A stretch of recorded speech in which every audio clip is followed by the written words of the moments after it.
Con 85 años a cuestas y sintiendo la necesidad de romper un silencio de muchos años, Donna Lola se dispone a relatar una historia personal que ha permanecido en secreto, una doble vida que mantuvo durante 6 años, en la que 2 hombres, sus maridos, desconocían la existencia del otro, considerándolo el mayor error de su vida. Antes de comenzar su relato, pide a quienes ven el vídeo que expresen su apoyo mediante un me gusta, suscribiéndose al canal y comentando desde donde lo están viendo, acciones que la alientan a compartir sus vivencias. Y enfatiza su intención de ser completamente transparente sobre un episodio de su vida del cual no se siente orgullosa. Aunque esta historia no me muestra como un ejemplo a seguir, siento que al relatar mis errores, puedo ayudar a otros a no repetirlos. Todo comenzó en 1960, cuando yo, con tan solo 20 años, abandoné mi pequeño pueblo en el interior de Minas Gerais. Había nacido y crecido en Pedra Azul, un lugar tan diminuto que todos sus habitantes se conocían. Mis padres eran personas humildes y trabajadoras, mi padre se dedicaba a las labores del campo, y mi madre se ocupaba de la casa y de criar a sus 7 hijos. Yo era la tercera de ellos, y desde niña ayudaba en todo lo que podía. La vida era difícil, pero vivíamos con honestidad. En ese entonces, las jóvenes de familias consideradas decentes no solían salir solas de casa, a menos que fuera para contraer matrimonio. Sin embargo, yo siempre fui diferente a mis hermanas, soñaba con una vida más allá de aquellas montañas, anhelaba descubrir nuevos lugares y ser independiente. Al cumplir 20 años, logré convencer a mis padres para que me permitieran ir a Sao Paulo a trabajar como vendedora en la tienda de telas del primo de una vecina. Fue la primera vez que viajé sola en autobús. Con la nitidez de un recuerdo vívido, me veo sentada junto a la ventana, el corazón latiendo desbocado, presa de una mezcla de pánico y expectación. Atrás dejé a mi familia, a mis amigos de la infancia y sobre todo, a Marcelo, el primer amor de mi vida. Estuvimos juntos casi 2 años, pero yo aspiraba a algo más que el matrimonio y los hijos en el horizonte inmediato. Marcelo no comprendió mi decisión de partir. Nuestra última cita fue una despedida agridulce, durante la cual me prometió esperarme. San Pablo al principio, me abrumó. La multitud de personas, la incesante circulación de vehículos, la imponente altura de los edificios. Yo, acostumbrada a construcciones que no superaban los 2 pisos, me sentía insignificante en medio de esa urbe colosal.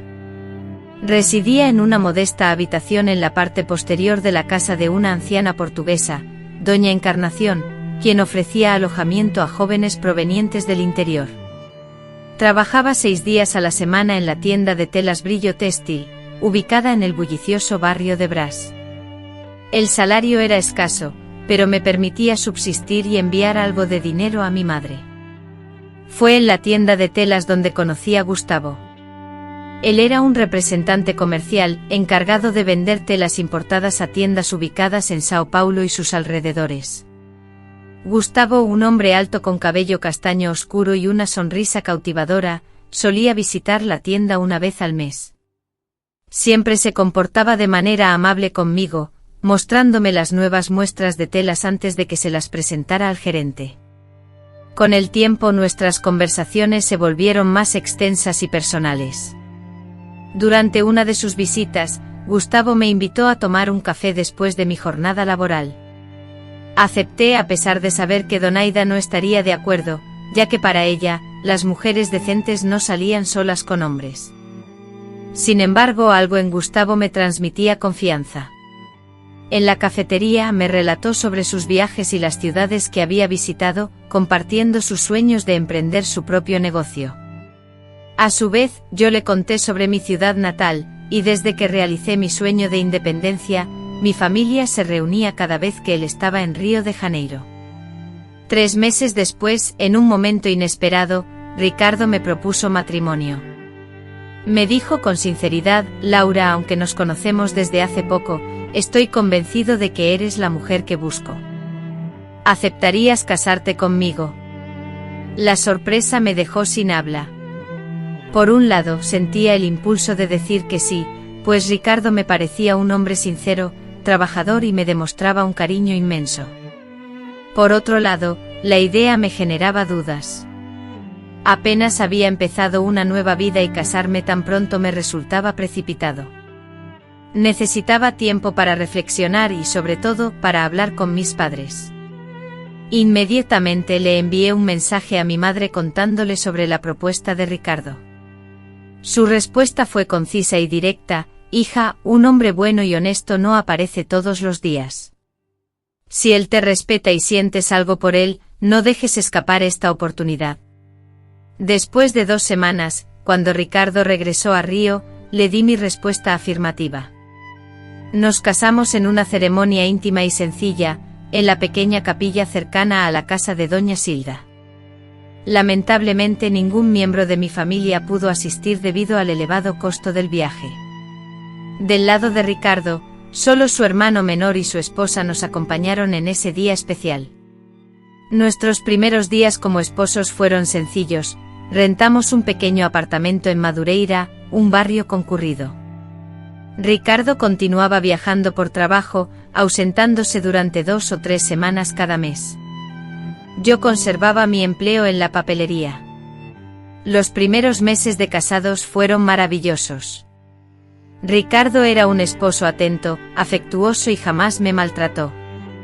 Cuando estaba en casa planeábamos el futuro juntos, soñando con tener hijos y comprar nuestra propia casa. Sin embargo, pronto la rutina se instaló. Los viajes de Ricardo se hacían eternos y yo pasaba días y días sola en el apartamento, sin conocer a casi nadie en esa gran ciudad. La soledad comenzó a agobiarme. Los mensajes de mi madre me mantenían informada sobre la familia, y me transmitían su nostalgia. En uno de ellos mi madre mencionó algunos problemas de salud, asegurando que no era nada grave, solo cosas propias de la edad, pero eso me inquietó. Al regreso de Ricardo de su último viaje, le pedí que me permitiera ir a visitar a mi familia. De inmediato mi tía aceptó la propuesta. Por supuesto, Laura, puedes ir a pasar unos días con tu madre. La familia es lo más importante. Así, casi un año después de haber dejado Campos dos Goytacaces, regresé a mi hogar. El pueblo parecía haberse encogido, haciéndose más pequeño de lo que recordaba. Mi madre, con el rostro más delgado y salpicado de canas, rompió a llorar al verme. Mis hermanos menores, casi desconocidos para mí, apenas me reconocieron. Durante 2 días me convertí en el foco de atención de la casa, todos ansiosos por saber cómo era la vida en Río, cómo era estar casada y si era feliz. Al tercer día, decidí alejarme un poco de la euforia y di un paseo por el pueblo, buscando revivir los lugares de mi infancia. Fue en la plaza principal, sentada en el mismo banco donde solíamos charlar, donde me encontré con Marcelo. Estaba más delgado, con una expresión más seria de lo que recordaba. Al verme se detuvo en seco, paralizado, como si viera un espectro.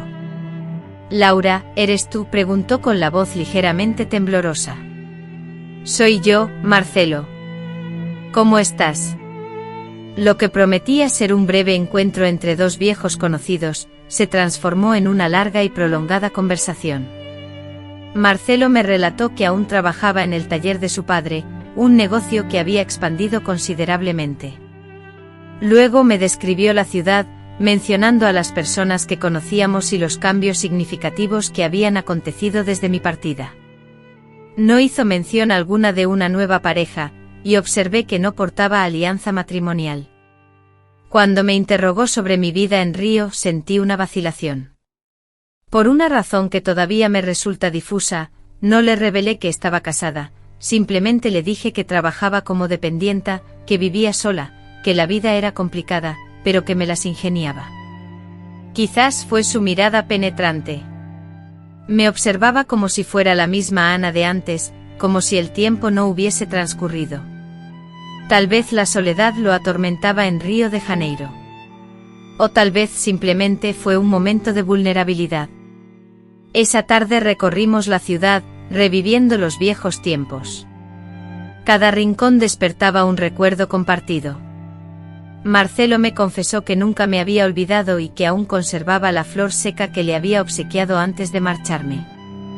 Cuando el sol comenzaba a esconderse tras la línea del horizonte, durante semanas intenté con todas mis fuerzas olvidar lo que había ocurrido, dedicándome por completo a mi papel de esposa para Pedro.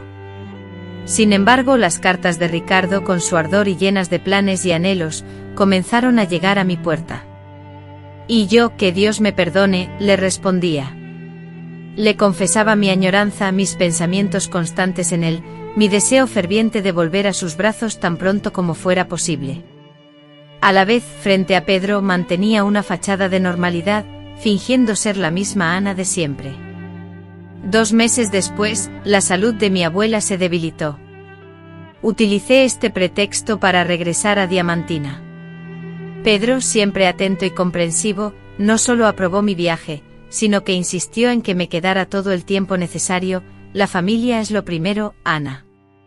Quédate con tu abuela hasta que se recupere.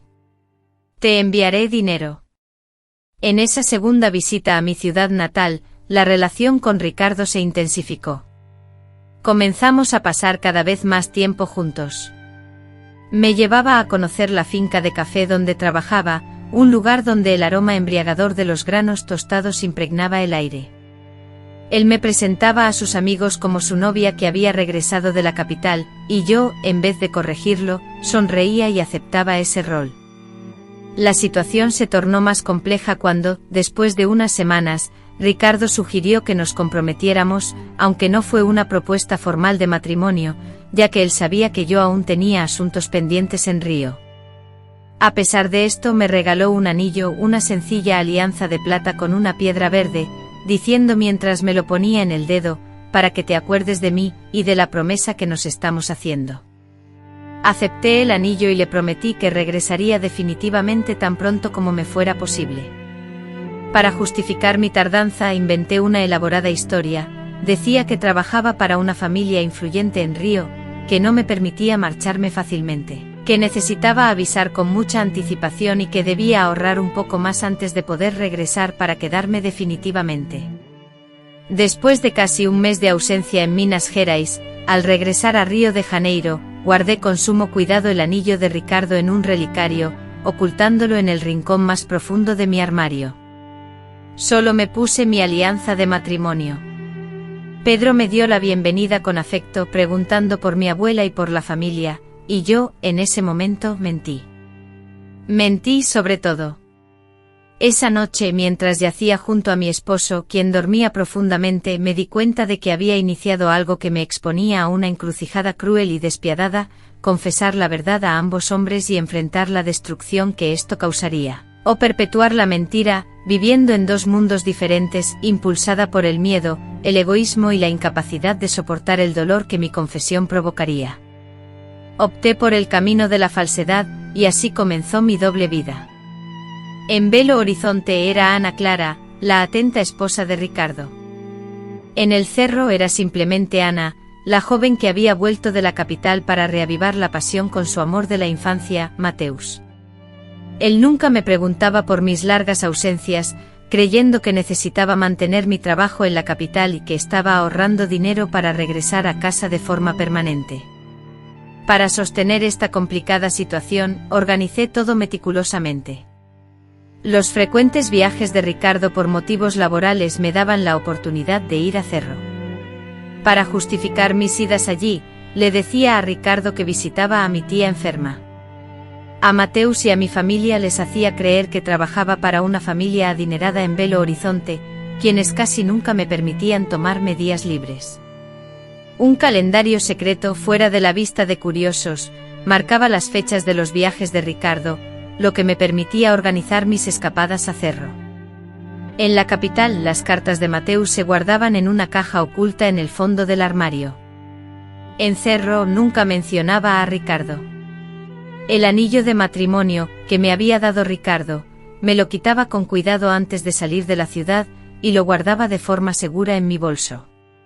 Solo usaba el anillo que Mateus me había regalado cuando estaba con él en Cerro.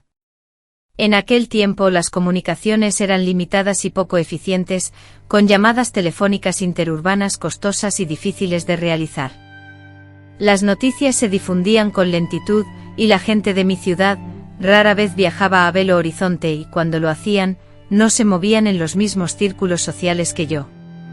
Ricardo, por su parte, nunca visitaba mi ciudad, ya que sus viajes de trabajo lo llevaban por otras localidades de Minas Gerais. Al principio, la adrenalina de la situación, el romance prohibido y la emoción de llevar dos vidas diferentes me impedían ver las consecuencias de mis actos. Pero con el paso del tiempo, la culpa comenzó a consumirme, despertándome en mitad de la noche con el corazón latiendo con fuerza, aterrorizada ante la posibilidad de ser descubierta. Cada mentira que contaba requería 10 más para mantener la apariencia, lo cual resultaba agotador. Entonces Mateus comenzó a planificar nuestro futuro comprando un pequeño terreno en las afueras de la ciudad y construyendo una casa para nosotros, diciéndome, cuando vuelvas definitivamente tendremos nuestro hogar. Mientras le sonreía a Ricardo, diciéndole lo emocionada que estaba por el futuro juntos, un profundo sentimiento de culpa me carcomía por dentro. En Belo Horizonte Ricardo, lleno de ilusiones, planeaba un futuro con hijos. Hablaba de comprar una casa más grande lejos de la tienda, para poder dedicarse por completo a nuestra familia. Yo asentía y pronunciaba mentiras con cada palabra, porque en el fondo, y paradójicamente, amaba a los dos hombres. Amaba a Ricardo por su bondad, su estabilidad y la vida en la capital que tanto anhelaba. Y amaba a Mateus por nuestra historia, por la conexión con mis raíces, por la simplicidad y la honestidad que irradiaba su amor, una honestidad que yo traicionaba en cada encuentro. Esta situación insostenible se prolongó durante casi 3 años, 3 años marcados por mentiras, viajes clandestinos y un corazón dividido. 3 años viviendo al límite con el temor constante de que todo se viniera abajo. En el año 1970, un suceso inesperado empeoró la ya compleja situación que estaba viviendo. Mateus, harto de esperar a que definiera mi futuro en Belo Horizonte, incrementó la presión para que regresara a casa de manera definitiva. La vivienda que estaba construyendo para nosotros estaba prácticamente finalizada. Además, su madre había enfermado y él mencionaba con mayor frecuencia la posibilidad de asumir el control de la empresa familiar. Es hora de que tomes las riendas de la hacienda, Antonia. Llevas 5 años viviendo en un constante ir y venir. Que te mantiene tanto tiempo en Porto Alegre, ¿es por algún hombre? Dímelo directamente. La pregunta tan directa e inesperada, me tomó completamente por sorpresa. Negué con firmeza, inventando nuevas excusas sobre asuntos económicos pendientes y compromisos laborales que debía atender. Ricardo pareció creerme, pero noté un sutil cambio en su actitud, una mirada más desconfiada, preguntas más específicas sobre mi vida en la capital. Percibí que el tiempo se acababa, que pronto sería incapaz de continuar con el engaño. Mientras tanto, en Porto Alegre, Enrique, mi pareja, se mostró cada vez más preocupado por mis frecuentes viajes al interior del estado. Antonia, tu hermana, ha estado enferma durante mucho tiempo y él sugirió que la trajéramos a vivir con nosotros aquí en la ciudad, argumentando que en Porto Alegre tendría acceso a los mejores hospitales y atención médica.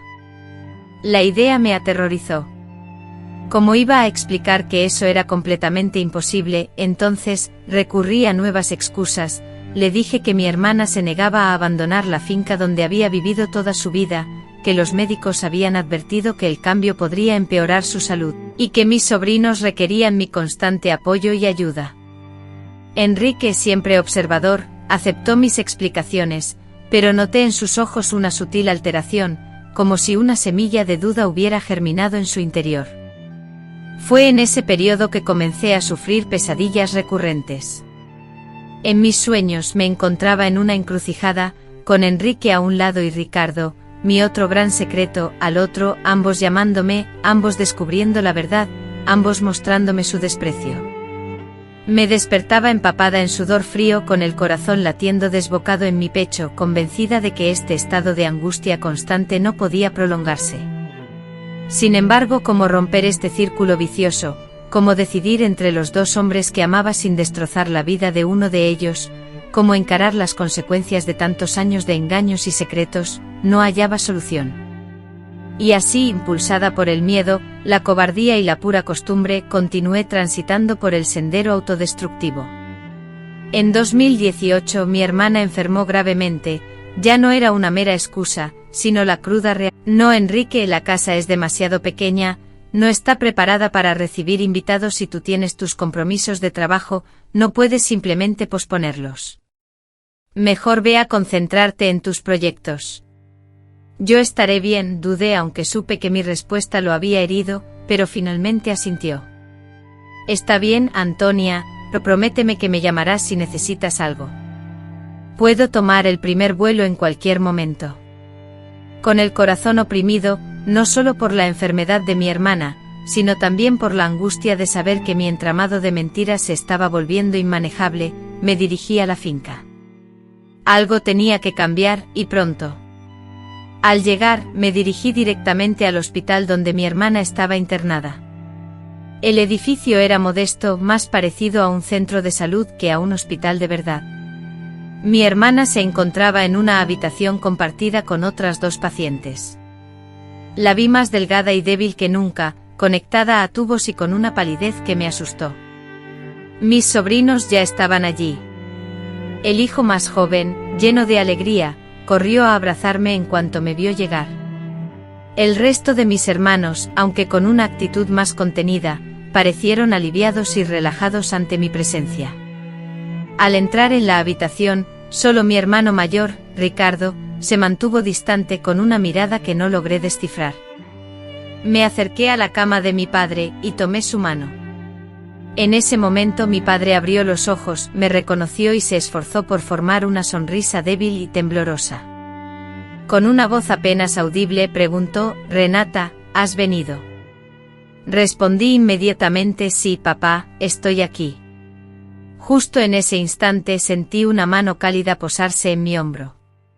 Al voltearme esperé encontrar a alguno de mis hermanos, pero era Fernando. Su rostro mostraba una preocupación palpable y sincera. Me dijo que se había enterado del empeoramiento de la salud de mi padre, y que había venido en cuanto le fue posible. Antes de que pudiera responder, Ricardo interrumpió diciendo: «Fernando, lleva a Renata a almorzar. Ha viajado toda la noche y necesita descansar un poco.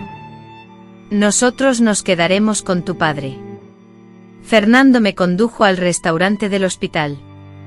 Allí nos sentamos en una mesa apartada y, mientras conversábamos, cubrió mis manos con las suyas sobre la mesa.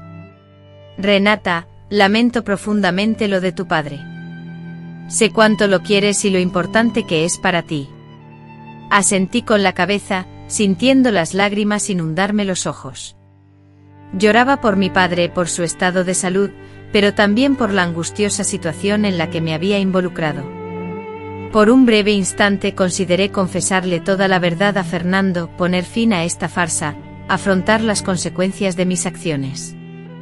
Sin embargo, las palabras se quedaron atascadas en mi garganta, incapaces de salir. En lugar de eso, permití que me consolara, que me prometiera su apoyo incondicional. «No te preocupes por nada, Renata. Estoy aquí para lo que necesites.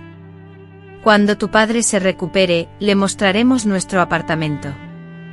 Ya casi está terminado, sabes, solo falta que te mudes definitivamente».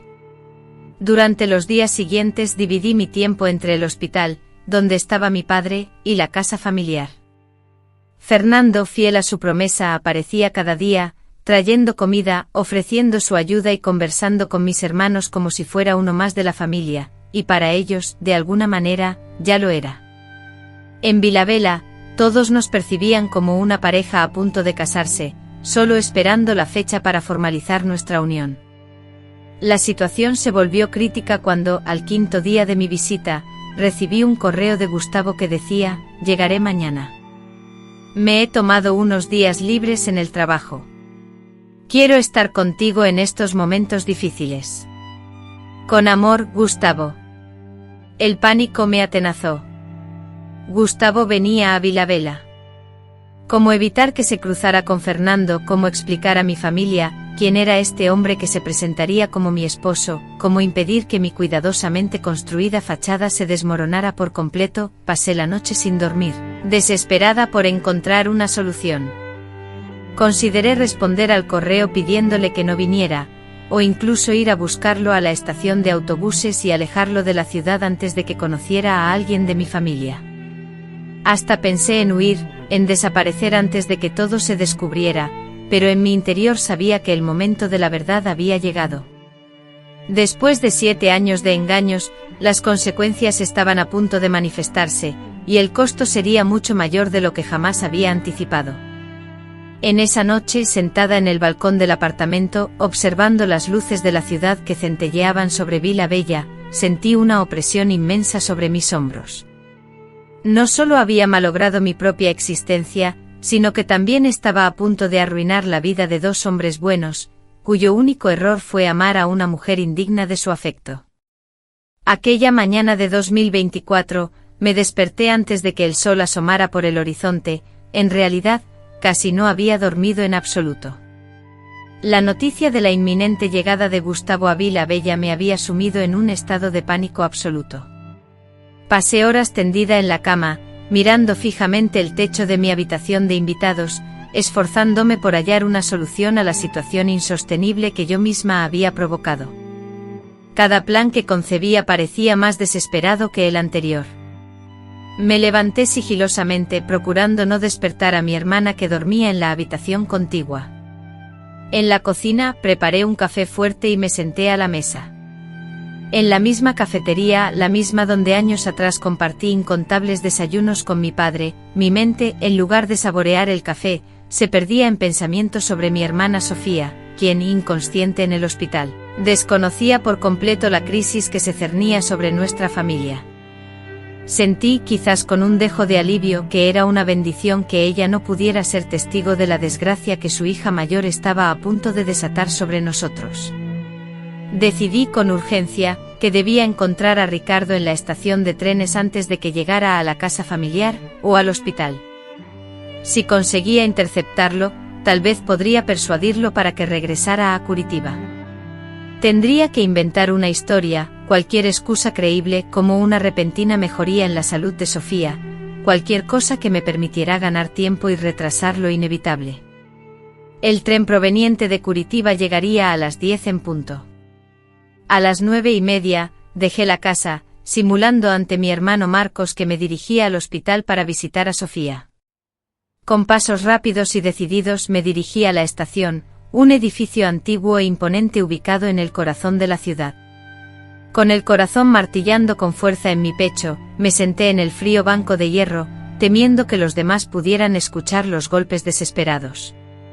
Los minutos se estiraban como chicle, lentos y tortuosos. El sonido de cada silbido y chirrido del ambiente me sobresaltaba, haciendo que mi cuerpo se tensara, esperando en vano el inconfundible sonido del tren de Ricardo. Finalmente la locomotora azul y blanca, emblema del ferrocarril de Paraná, apareció a lo lejos, y un nudo se formó en mi garganta. El momento de la verdad había llegado. Mientras los pasajeros descendían, un desfile heterogéneo de familias con niños pequeños, hombres de negocios con prisa, y turistas extraviados, la angustia crecía. Y entonces lo vi Ricardo con su maletín de cuero negro en la mano, el mismo abrigo de lana gris que solía usar en las ocasiones especiales, mirando a su alrededor, buscando entre la multitud. Nuestras miradas se encontraron por un instante eterno. Él sonrió, esa sonrisa amable y tranquilizadora que siempre me calmaba, y yo, a pesar de todo, le devolví la sonrisa, fingiendo una alegría que no sentía. Isabela, mi amor, me abrazó con fuerza y me besó en la frente, su voz suave y preocupada. ¿Cómo está Sofía? ¿Hay alguna novedad? Ricardo no esperaba mi presencia. Mi voz, temblorosa, apenas susurró: Sofía sigue igual. Los médicos no tenían buenas noticias. Él me tomó las manos con ternura. Por eso estoy aquí. No deberías enfrentar esto sola, me dijo. Hemos compartido momentos de felicidad y dolor, ¿lo recuerdas? Cada palabra de afecto que me decía era como una tortura para mí. Allí estaba un hombre que había viajado cientos de kilómetros solo para apoyarme, ignorando que yo le había mentido durante años.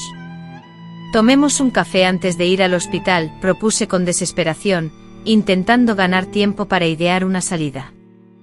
Caminamos hacia una agradable panadería cercana a la estación. Durante el trayecto mis ojos vigilaban las calles, temiendo. En la panadería, con la esperanza de evitar que fuera al hospital, le supliqué que no fuera, argumentando que Sofía estaba muy débil y no podía recibir visitas, y que lo mejor sería esperar hasta el día siguiente. Extrañado por mi persistencia, me interrogó Isabela: ¿qué sucede? Te noto tensa, ¿hay algo que no me estás diciendo sobre Sofía? Negué con la cabeza, abrumada por la dificultad de encontrar las palabras. ¿Cómo explicarle que el problema no residía en la salud de Sofía, sino en la existencia de otro hombre que me consideraba su esposa? En ese instante, como si una pesadilla se hiciera realidad, escuché una voz conocida que pronunciaba mi nombre: Isabela. ¿Eres tú? Me quedé petrificada. Era Antonia, mi amiga de la infancia y vecina de mi familia. Con el corazón latiendo desbocado, me volví lentamente hacia ella y respondí: Antonia, qué sorpresa. Había ido a buscar a su prima, recién llegada de Fosdo. Sus ojos curiosos se posaron en Ricardo y preguntó: ¿y quién es este muchacho? Antes de que pudiera contestar, Ricardo se levantó y le tendió la mano: soy Ricardo Albuquerque, el marido de Luisa. Ante la revelación, el rostro de Clara se transformó, sus ojos se dilataron repentinamente y su boca se abrió y cerró silenciosamente, reproduciendo una expresión que conocía bien, la de alguien impactado por una noticia inesperada. Visiblemente confundida, Clara preguntó: ¿marido? Ricardo, volviéndose hacia mí, inquirió: ¿quién es Daniel? La realidad se distorsionó a mi alrededor, y sentí que la sangre abandonaba mi rostro, mis rodillas flaqueaban, abrumada por la sensación de que todas las mentiras que había tejido durante años me asfixiaban. Balbuceé: es un amigo del trabajo. Clara, comprendiendo la gravedad del momento, murmuró una disculpa y se alejó apresuradamente, pero el daño ya estaba hecho. Observé la confusión en el rostro de Ricardo, las preguntas latentes en sus ojos, mientras inquiría: Luisa, ¿qué está pasando aquí? ¿Por qué se ha sorprendido tanto esta chica al saber que soy tu marido? ¿Y quién es ese tal Daniel? En ese instante la certeza de mi destino sellado se clavó en mi mente. La verdad, sepultada bajo un cúmulo de engaños, emergía inevitablemente a la superficie. Justo antes de poder articular palabra alguna, el tañido de la campana de la iglesia rompió el silencio, anunciando las 11. La visita a mi abuelo, internado en el asilo, se precipitó sobre mí como una obligación ineludible. Ricardo, tenemos que ir a ver al abuelo ahora. Te prometo que te lo explicaré todo después, le dije, observando su rostro aún confundido, pero dispuesto a aplazar cualquier explicación ante la urgencia de la situación. Juntos, en un silencio tenso, nos dirigimos al asilo, cada paso profundizando la sensación de que el desenlace final se acercaba. Al cruzar el umbral, mi corazón se disparó al divisar a mi primo André en el pasillo. Sus ojos se detuvieron primero en mí y luego se posaron en Ricardo, que caminaba a mi lado. Frunció el ceño, velando su desconcierto ante la presencia de ese desconocido. André es un amigo de San Paulo que ha venido a apoyarme, me apresuré a decir, omitiendo el nombre de Ricardo y cualquier referencia a nuestro matrimonio. Mi primo, con evidente recelo, extendió la mano. Andrés Silva, primo de Luisa y Ricardo Albuquerque, hizo una pausa significativa, y luego añadió con voz pausada: marido de Luisa. Observé la sorpresa y el impacto en el rostro de André, la misma expresión de incredulidad que había visto en Clara momentos antes, pero antes de que alguno de nosotros pudiera articular palabra, una enfermera se acercó apresuradamente. ¿Son ustedes familiares del señor Joaquín?, preguntó con urgencia. El médico necesita hablar con ustedes de inmediato. Seguimos a la enfermera hasta una pequeña sala apartada, donde nos esperaba el doctor Campos. Era un hombre de mediana edad, con evidentes ojeras marcadas por el cansancio y una expresión grave. La situación del señor Joaquín ha empeorado considerablemente durante la noche, declaró el médico sin rodeos, con voz firme pero compasiva. Su estado de salud se ha deteriorado y lamentablemente no podemos ofrecerle más tratamiento. Las palabras del médico, impactantes y directas, cayeron sobre nosotros como un golpe inesperado. André, visiblemente afectado, solicitó que avisaran al resto de los familiares que se encontraban en la cantina. Yo, por mi parte, permanecí paralizada, sintiendo una profunda división interna entre el dolor desgarrador de la inminente pérdida de mi abuelo y el pánico paralizante ante los drásticos cambios que se avecinaban en mi propia vida. Mientras aguardábamos la llegada del resto, André, con la mirada inquieta, alternaba entre Ricardo y yo como si intentara descifrar la información recién revelada. Incapaz de contenerse por más tiempo, me apartó hacia un rincón y, con voz preocupada, me preguntó: Luisa, ¿qué está pasando? ¿Quién es ese hombre que dice ser tu esposo? Y Daniel, antes de que pudiera responder, escuché las voces conocidas provenientes del pasillo. Mis familiares estaban llegando y con ellos, como si una pesadilla se hiciera realidad, apareció Daniel. Al entrar en la habitación, sus ojos se encontraron con los míos de inmediato y me dedicó su característica sonrisa cálida y confiada, propia de él. Empezó a avanzar hacia mí en medio de la confusión. En ese momento, mientras Sofía se tambaleaba por la noticia del estado de salud de su abuela, Ricardo, mi amigo íntimo y confidente, se acercó a ella para ofrecerle un abrazo de consuelo. En ese instante preciso, mientras Leonardo conversaba con el médico, notó un movimiento repentino y, al observar la palidez y la evidente vulnerabilidad en el rostro de Sofía, interrumpió el paso de Ricardo, situándose a su lado en un impulso protector. «Sofía, ¿quién es él?», preguntó Leonardo con un tono intrigado, aunque sutilmente preocupado. Antes de que Sofía pudiera responder, Ricardo se acercó, observando a Leonardo con una combinación de curiosidad y recelo, esperando una presentación formal. «Ricardo, él es Leonardo, un viejo amigo de la familia», logró decir Sofía, con la voz entrecortada por la emoción contenida. «Ah, así que tú eres ese amigo de la infancia del que Sofía siempre habla», respondió Ricardo, ofreciendo su mano con una sonrisa amable, pero ligeramente forzada. «Encantado, soy Ricardo. El prometido de Sofía». Un silencio tenso pareció apoderarse del ambiente. Sofía observó cómo la expresión de Leonardo cambiaba, primero confundida, luego incrédula, y finalmente reflejando un dolor profundo y punzante. Sus ojos húmedos y suplicantes se clavaron en los de Sofía, anhelando una respuesta que desmintiera la terrible realidad, una explicación que hiciera desaparecer la pesadilla que se cernía sobre ellos. Sin embargo, no hubo justificación posible, solo la cruel y desoladora verdad se manifestaba ante él. Sofía, con astucia y premeditación, había construido una intrincada red de mentiras, manteniendo dos vidas en paralelo, engañando a todos a su alrededor durante años, incluso a él, su prometido. Con la voz entrecortada y temblorosa, Leonardo preguntó: «¿De qué está hablando Sofía? Somos compañeros, hemos compartido casi una década de nuestras vidas». El rostro de Ricardo, pálido y descompuesto, reflejó la sorpresa y el desconcierto. Sus ojos, como perdidos, oscilaban frenéticamente entre Sofía y Leonardo, buscando desesperadamente una explicación lógica que se les escapaba. Sofía, con voz firme pero vacilante, intervino: «Compañeros. Leonardo y yo llevamos años juntos. Hemos planeado nuestra boda, hemos elegido la casa donde envejeceremos juntos.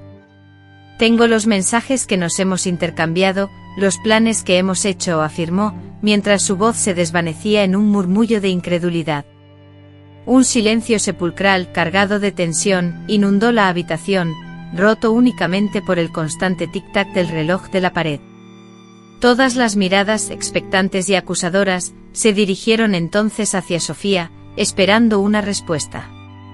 En la habitación se encontraban sus padres, el médico, los enfermeros, Leonardo y Ricardo, todos expectantes ante la confesión que Sofía, consumida por la angustia, no lograba articular. «Es verdad», susurró Ricardo con la voz temblorosa y llena de dolor, «estás involucrada con él». Incapaz de soportar la mirada acusadora, Sofía desvió la vista, un gesto que selló su destino. Entonces el caos se desató, gritos, acusaciones y lágrimas inundaron el espacio como una tormenta. Ricardo, presa de la furia y el dolor, abandonó la sala, derribando una mesita en su camino. Leonardo, por su parte, permaneció inmóvil, visiblemente afectado. Los padres de Sofía, divididos entre la preocupación por la abuela enferma y la conmoción por la revelación, se sentían incapaces de reaccionar. Después de que finalmente les dieron permiso para entrar a la habitación de la abuela, Leonardo se negó a seguir a Sofía y se quedó en el pasillo, sentado en un banco, con la mirada fija y ausente, intentando comprender la gravedad de la traición. Sofía, por su parte, permaneció junto a la cama de su abuela, tomándole la mano y murmurándole palabras de consuelo que seguramente no alcanzaban a penetrar en su mente enferma. Sin embargo, la propia mente de Sofía estaba en otro lugar, atormentada por los dos hombres a los que había causado tanto sufrimiento y por las dos vidas que había arruinado con sus mentiras. Al salir de la habitación, Leonardo ya no estaba. Una enfermera le entregó una nota a Sofía que decía: «No puedo verte ahora. Me voy a casa. No me busques». Sofía regresó a la casa familiar como un robot, incapaz de procesar la cantidad de cosas que habían pasado. Sus padres apenas le hablaban, solo la miraban con reproches y decepción. En la pequeña ciudad, la noticia corrió rápidamente. La nieta de Doña María, conocida por sus dos relaciones amorosas, fue la descarada que engañó a todos. La mujer que había mancillado el honor familiar pasó la noche en un estado de insomnio, esperando con ansias el regreso de Rafael, la esperanza de poder explicarse y suplicar perdón. Sin embargo, él no apareció. Nadie apareció. Al amanecer, la temida noticia se confirmó: su abuela había fallecido durante la noche sin recuperar la conciencia y ajena al escándalo provocado por su nieta, perdiendo la oportunidad de una despedida final. El velatorio fue un auténtico tormento para ella. Se mantuvo alejada de la sala, sintiendo el peso de las miradas acusadoras. Ni siquiera en el último adiós a su abuela encontró consuelo en el seno familiar, estaba completamente sola, aislada por una barrera invisible de vergüenza y juicio. Ni Rafael ni Leonardo, los dos hombres que habían sido pilares fundamentales en sus dos vidas paralelas, asistieron al velatorio, y ahora ambos estaban igualmente ausentes. Había destruido todo, lo había perdido todo. Después del funeral y de volver a la residencia familiar, su tío Carlos, con el rostro surcado por el dolor de la reciente pérdida de su abuela pero con una frialdad en su mirada, la apartó a un rincón para una conversación privada. «Beatriz, es mejor que te marches de aquí. No hay lugar para ti en esta casa. Lo que has hecho es imperdonable». Sus palabras, aunque duras, resonaron en el silencio como un veredicto implacable. Beatriz, sumida en la culpa y el remordimiento, no respondió, no se defendió, consciente de la gravedad de sus acciones. Había mancillado el honor de la familia en un momento tan solemne de luto, deshonrando la memoria de su abuela con su comportamiento inapropiado. «¿A dónde iré?», se preguntó en voz baja, más para sí misma que para su tío, ahogada en la desesperación. «Eso no es asunto mío. Regresa a Belo Horizonte con tu esposo, si es que aún te acepta, o vete a cualquier otro sitio, pero no te quedes aquí». Esa misma tarde, con el corazón destrozado y una pequeña maleta conteniendo sus posesiones más esenciales, Beatriz, desamparada y humillada, abordó el autobús que la llevaría de vuelta a Belo Horizonte. Al dejar atrás el cementerio de Ouro Preto con la tierra aún fresca sobre la tumba de su abuela, sintió el peso de un doble adiós. También dejaba atrás los escombros de las relaciones que había edificado sobre la mentira. El viaje en autobús, interminable y solitario, fue un ejercicio de introspección, con la mirada fija en el paisaje cambiante que desfilaba ante sus ojos, los pueblitos, luego los suburbios y finalmente la imponente metrópoli. Cada kilómetro recorrido la distanciaba físicamente de Ouro Preto, pero no lograba escapar de su propia conciencia, del tormento de la culpa y el remordimiento que la atenazaban. Llegó a Belo Horizonte al anochecer. Tomó un taxi con la esperanza puesta en Santo Antonio, rogando que Leonardo estuviera esperándola, deseando tener la oportunidad de explicar sus actos, de implorar perdón.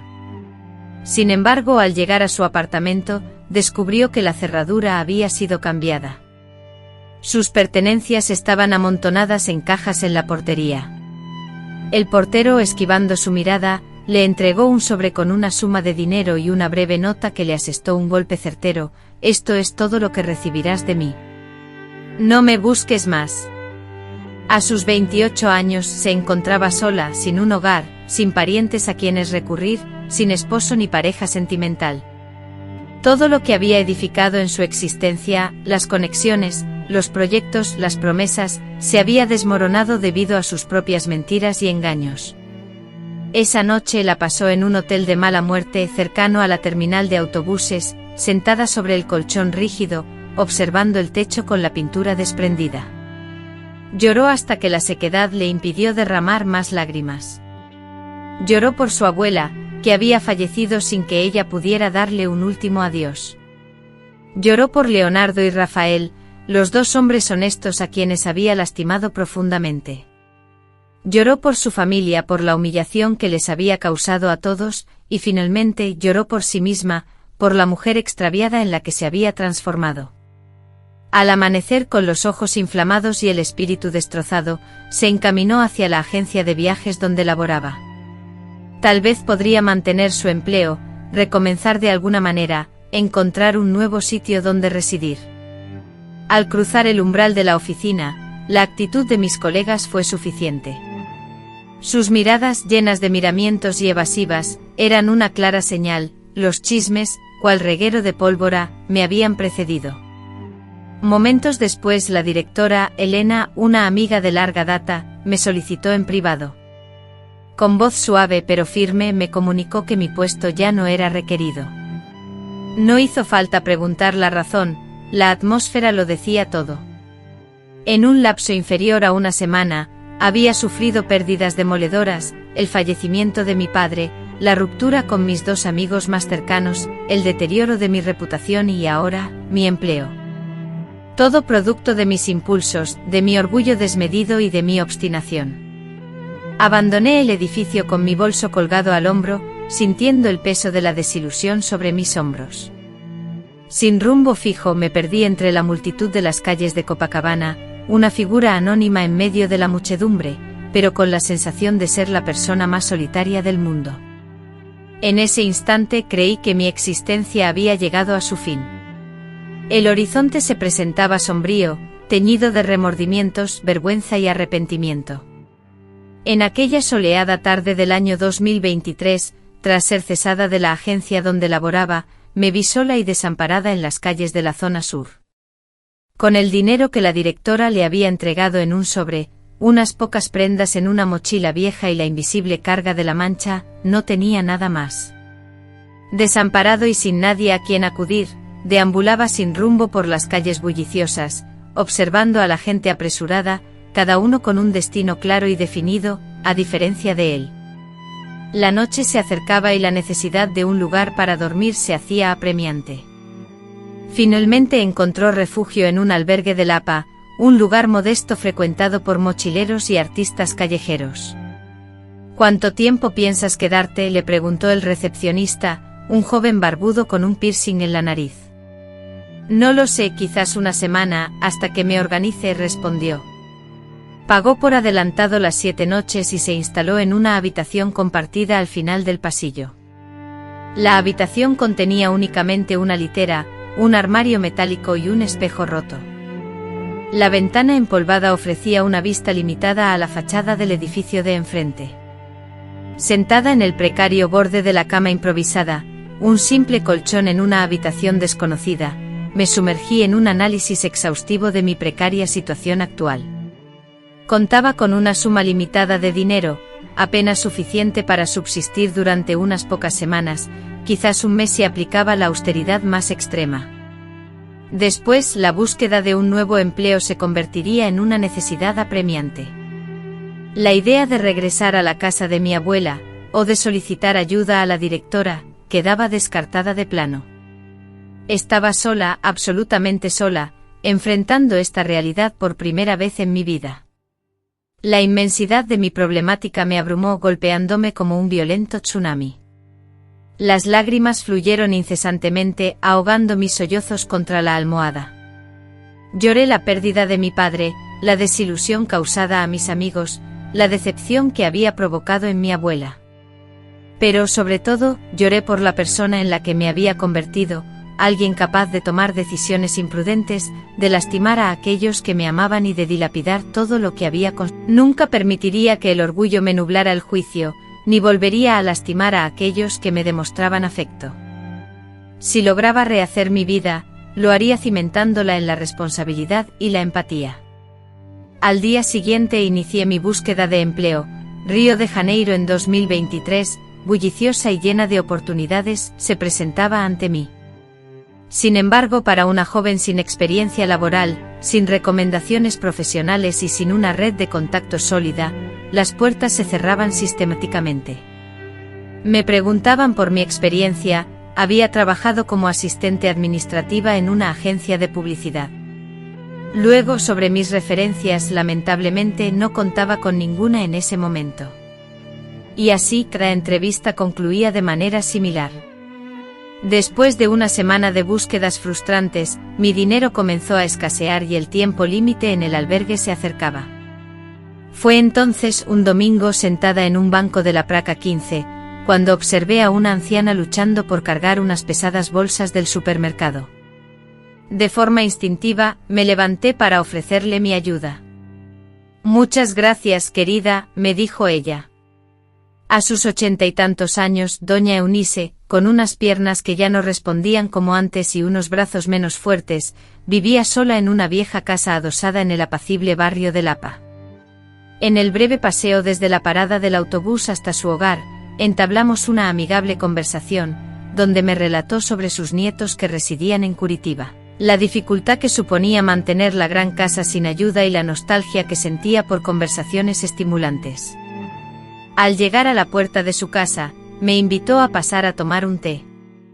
La casa, aunque revelaba el paso del tiempo, era encantadora, impecablemente limpia y ordenada. Marcos de plata exhibían fotografías que contaban una vida plena, bodas, graduaciones y viajes. «¿Y tú, querida, a qué te dedicas?», me preguntó. Por un instante titubeé, tentada por la idea de inventar una historia, de presentarme bajo una identidad diferente. A punto estuve de ceder a la tentación de ocultar mi verdadera situación, pero recordé la promesa que me había hecho. «La verdad, señora Eunice, me encuentro en un momento muy difícil. He perdido mi empleo, no tengo familia en Río de Janeiro, y mis recursos económicos son casi nulos, lo que me obliga a buscar desesperadamente una oportunidad». Su rostro, en lugar de mostrar compasión o juicio, reflejaba una profunda comprensión, propia de alguien que ha experimentado mucho en la vida. «¿Sabes cocinar, organizar y mantener una casa?», me preguntó. «Sí, lo aprendí todo de mi abuela», respondí. «Entonces tengo una propuesta para ti. Necesito ayuda con las tareas del hogar y compañía. No puedo ofrecerte un salario elevado, pero te ofrezco alojamiento, comida y una pequeña paga. ¿Aceptas?». Así fue como encontré mi primer refugio seguro, un respiro tras la tempestad que había asolado mi vida. Una semana después me instalé en la sencilla habitación de invitados de la casa de doña Eunice, un espacio humilde que para mí se transformó en un refugio, un nuevo comienzo, una oportunidad que sentía inmerecida pero que se me había brindado. Mi día a día con doña Eunice se basaba en una rutina tranquila. Me levantaba temprano para preparar el desayuno, luego me dedicaba a mantener la casa en orden, lavar y planchar la ropa, y hacer la compra. Por las tardes, una vez finalizadas las tareas, nos sentábamos juntas en el porche adornado con flores a tomar el té y a conversar. Ella me contaba historias de su larga vida, cómo conoció a su esposo en su juventud, y cómo sacó adelante a sus hijos en tiempos complicados. Yo la escuchaba atentamente, absorbiendo la sabiduría de esa mujer que había afrontado pérdidas y dificultades sin perder su bondad. Al principio compartí mis propias experiencias, aunque la vergüenza aún me dominaba. Sin embargo, doña Eunice poseía una habilidad especial para formular preguntas con tacto, demostrando interés sin ser indiscreta. Gradualmente comencé a sentirme capaz de compartir mi pasado. Una tarde luminosa, casi 3 meses después de haber llegado a este lugar, le revelé todos los detalles de mi vida, sin ocultar nada, sin tratar de justificar mis acciones. Le conté sobre la bancarrota de la empresa que lideraba, las deudas que se acumularon, y cómo todo colapsó dramáticamente con la crisis financiera. Anticipaba ver en su mirada la misma crítica, el mismo rechazo que había presenciado en la expresión de mis ex colegas, en la de mis acreedores. Sin embargo, encontré algo inesperado. No una aceptación, por supuesto, pero sí una empatía que iba más allá del juicio. Sabes, querida, todos nos equivocamos, algunos en cosas pequeñas, otros en asuntos serios. Lo que realmente nos define no son los errores que cometemos, sino lo que hacemos después de ellos. Cómo nos levantamos, cómo buscamos enmendar, cómo aprendemos y crecemos. Sus palabras fueron un alivio para mi corazón agobiado. No me absolvían de mi culpabilidad, nada podría hacerlo, pero me ofrecieron una nueva forma de ver la situación, una perspectiva que no había considerado antes. La esperanza de ser perdonada no solo por lamentar lo que había hecho, sino por lo que pudiera hacer a partir de ahora, guiaba mis pasos. Los meses se transformaron en años. Mi vida junto a doña Eunice se asentó en una rutina diaria de aprendizaje y desarrollo personal compartido. El sueldo modesto que recibía, lo guardaba casi íntegramente sin darme ningún lujo, sin excederme en nada, sin tener en qué gastarlo. Los domingos, mi único día libre, comencé a ir a una pequeña iglesia cercana, no por obligación ni por costumbre, como sucedía en Vila Serena, sino por una auténtica necesidad de encontrar paz interior, de buscar una manera de perdonar a los demás y a mí misma. En 1968, cerca de 2 años después de empezar a trabajar para la señora Celeste, ella sufrió una caída sin mayores consecuencias. Sin embargo, fue suficiente para que su hijo Ricardo viajara desde San Pablo para visitarla. Él era un hombre de unos 40 años, divorciado, según supe después, y con 2 hijos ya adolescentes. Su preocupación por su madre era evidente y su agradecimiento por mis cuidados también. No sé qué habría sido de ella sin ti, Verónica, y te agradezco enormemente todo lo que has hecho. Durante la semana que Ricardo estuvo aquí, mi esposo y yo conversamos mucho. Me habló de su trabajo como arquitecto y de los desafíos que enfrentaba al criar solo a sus 2 hijos después de su divorcio. No sé si la señora Celeste le mencionó algo sobre mi pasado, pero si lo hizo, él nunca lo demostró. Antes de irse, Ricardo me hizo una sugerencia que una vez más, cambiaría el curso de mi vida. Me dijo: Verónica, tienes un potencial mucho mayor que el de simplemente ser una cuidadora. ¿Has considerado estudiar, aprender algo nuevo? Esa idea nunca se me había ocurrido. En mi mente estaba resignada a una vida de sumisión, a una expiación autoimpuesta por mis errores del pasado. ¿Estudiar cómo?, me pregunté. No tengo ni dinero ni tiempo. Entonces me respondió: hay cursos nocturnos. Mamá me ha dicho que eres inteligente y trabajadora. Podrías hacer un curso técnico, tal vez algo relacionado con la cocina, dado lo bien que cocinas. La semilla de la idea ya estaba sembrada en mi mente. Después de semanas de recibir el constante apoyo y aliento de la señora Celeste, inicié la búsqueda de cursos nocturnos de gastronomía. Finalmente localicé uno en una escuela técnica ubicada a una distancia razonable de nuestro hogar. El costo del curso era accesible, una ventaja considerable, considerando los ahorros que había logrado acumular a lo largo de los años. Cuando le compartí mi idea, la señora Celeste, con su habitual cariño, me motivó: adelante, querida, reorganizaré mis horarios para que puedas cumplir tus sueños. Tú me cuidarás durante el día, y por la noche te dedicarás a estudiar. Es una inversión en tu futuro. Así, a mis 29 años, retomé mis estudios. 3 noches a la semana, tras preparar la cena y dejar a la señora Celeste confortablemente instalada en su sillón preferido, con un libro en mano, caminaba hasta la escuela técnica para asistir al curso de gastronomía. Al principio me sentía un poco desplazada entre los estudiantes más jóvenes, pero muy pronto, mi dedicación y el talento que había cultivado durante años me permitieron destacar en la clase. El curso tuvo una duración de 1 año. Tras dominar técnicas culinarias avanzadas en cocina, repostería, panadería, diversas cocinas del mundo y las últimas tendencias gastronómicas, cada nueva destreza adquirida representaba un pequeño triunfo, un ladrillo en la reconstrucción de mi autoestima. Me gradué con honores en 1969 y, con una sonrisa amable, contemplaba el apartamento, un refugio seguro y familiar durante tantos años, ahora vacío y cubierto de polvo.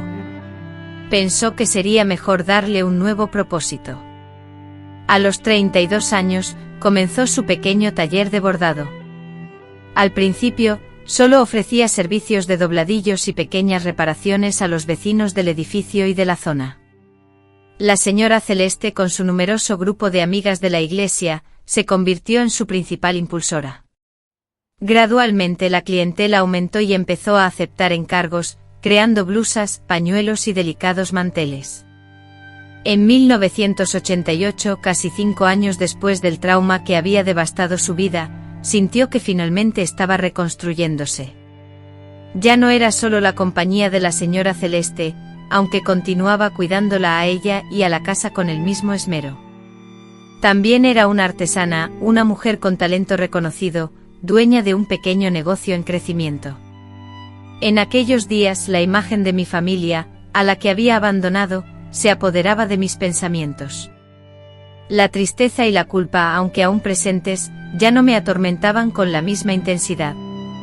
Me preguntaba constantemente por el bienestar de mis hermanos, si me recordaban, si algún día podrían perdonarme por mi partida.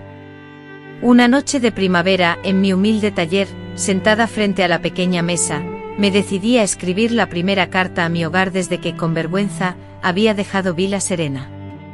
No iba dirigida a Rafael, mi hermano mayor, quien me había rechazado. Sabía que seguramente la destruiría sin siquiera leerla. La carta era para Gabriela, mi hermana menor, la más compasiva y comprensiva de todos. Le preguntaba por su vida, por dónde se encontraba, por cómo sobrevivía con sus escasos recursos. No intenté justificar mis errores, consciente de que no existía excusa posible para mis acciones. Solo expresé mi profundo pesar y pregunté por la salud y el bienestar de cada uno de ellos.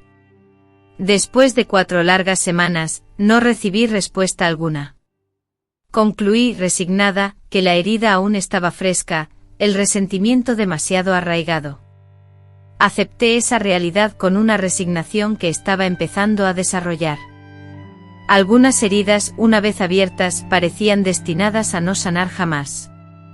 Entonces, en una mañana radiante, el cartero depositó un sobre en mi buzón, dirigido a mi nombre. De inmediato reconocí la inconfundible caligrafía de Gabriela. Con las manos temblorosas, rompí el sobre y extraje la carta. Elena, hemos recibido tu carta. No fue fácil decidir si debíamos responderte. Lo que hiciste hirió profundamente a toda la familia. Mamá falleció hace 2 años sin haber logrado superar la profunda decepción que sintió por todo lo ocurrido. Rafael y Lucas aún te mencionan con desprecio. Yo también sufrí mucho, pero no puedo odiarte como ellos. Ahora estoy casada con un hombre honrado. Tenemos una hija pequeña. La vida continúa su curso. No sé si algún día nuestra familia logrará perdonarte por completo. Algunas heridas son demasiado profundas, pero quería que supieras que aún recuerdo los buenos momentos que compartimos antes de que todo esto se derrumbara. Gabriela, leí y releí esa carta incontables veces. A pesar de su frialdad y distancia, esa carta era algo, una pequeña apertura, un débil lazo con la familia que ya no tenía. Respondí sin dudarlo, agradeciendo el gesto, manifestando mi profundo pesar y rogándole que compartiera mi dirección con mis hermanos, por si deseaban comunicarse conmigo. Nadie más respondió. Solo Gabriela, una vez al año, me enviaba una tarjeta de cumpleaños con escuetas noticias familiares. Era poco o insignificante, pero representaba el único lazo con mi pasado, con mis raíces. Mientras tanto, la vida continuaba su curso, mi pequeño taller de bordados florecía modestamente, había adquirido una máquina de coser nueva y mis clientes se extendían más allá del barrio. Doña Celeste, ya anciana, mostraba los efectos del tiempo con mayor intensidad y requería cuidados constantes. Sergio, su hijo, la visitaba con más frecuencia, preocupado por la salud de su madre. Durante mis frecuentes visitas para cuidar a doña Aurora, su hijo Ricardo y yo construimos una amistad inesperada. Él comenzó a valorarme más allá de mi rol como cuidadora, mostrándome un aprecio y respeto genuinos. Aunque nunca hubo ningún sentimiento romántico entre nosotros, pues ambos arrastrábamos historias personales dolorosas y cicatrices emocionales profundas que nos impedían considerar una relación amorosa. La confianza y la complicidad se desarrollaron entre nosotros de manera natural y silenciosa. En 1971, doña Aurora sufrió un accidente cerebrovascular que afortunadamente no fue grave, pero le dejó secuelas, dificultad para hablar y debilidad en el lado derecho de su cuerpo. Los médicos fueron claros: necesitaría cuidados constantes. Ricardo, considerando la situación, propuso llevar a su madre a vivir con él en Belo Horizonte, pero ella se negó rotundamente. Con voz firme declaró: mi lugar está aquí, en este apartamento donde viví con tu padre y crié a mis hijos. Y tengo a Lucía para que me cuide. Dejé de ir a clases de baile, reduciéndolas al mínimo, para poder dedicarme exclusivamente a cuidar de doña Aurora. No me importó abandonar mi pasión, pues le debía mucho más de lo que podría pagarle. Ella me había ofrecido su hogar cuando todos me rechazaron, brindándome no solo un lugar donde vivir y alimento, sino también dignidad, un propósito y la oportunidad de empezar de nuevo. Los meses siguientes fueron una etapa de adaptación. Aprendí a asistir a doña Aurora en sus limitaciones físicas, a entender sus intentos de comunicarse y a prever sus necesidades. Era un trabajo difícil, pero lo hacía con amor y enorme gratitud. Ricardo, que era testigo de mi dedicación incondicional, insistió en aumentar mi sueldo, a pesar de mis protestas. Has renunciado a tu propia vida para cuidar de mi madre a tiempo completo. Es justo que te compensemos como se debe, me dijo con firmeza.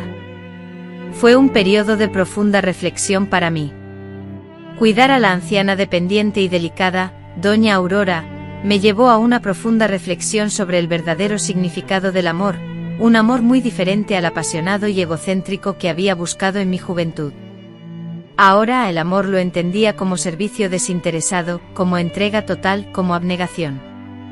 En los silenciosos momentos de la noche, cuando doña Aurora se dormía plácidamente y el apartamento se sumía en la tranquilidad, mi mente vagaba inevitablemente hacia Diego y Felipe, preguntándome dónde estarían ahora, si habrían encontrado la felicidad, si habrían formado sus propias familias, si me habrían perdonado las decisiones que tomé en el pasado, o si aún guardaban resentimiento.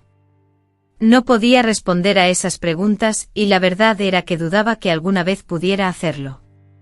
Comprendía que algunos capítulos de la vida deben cerrarse sin una conclusión definitiva, y que algunas heridas, aunque sanen, dejan cicatrices imborrables.